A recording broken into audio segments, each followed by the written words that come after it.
So what we can do with our fresh pasta, which is quick and fairly simple, you only really need a couple of ingredients. If you were to do a classic carbonara and you were in Italy and you had access to all the right ingredients, you would take an Italian ham, which is spiced with garlic, which is flavored with garlic and spices. You would combine that with a hard cheese like Parmesan or Pecorino, and egg yolks. And those three things together, they come together just to make your sauce. But we don't have a garlic flavoured spiced Italian ham, so I'm going to put a bit of garlic into a bit of smoky bacon.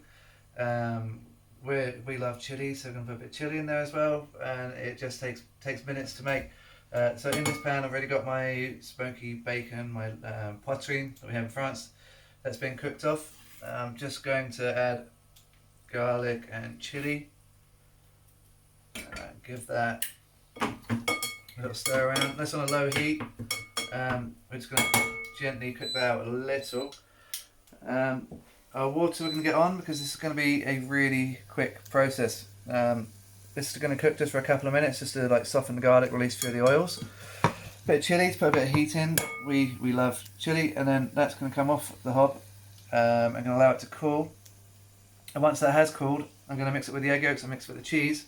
And then that's going to be a ready dressing to go straight onto our pasta, which we're now going to roll out and we're going to make into either tagliatelle or spaghetti, whichever you prefer.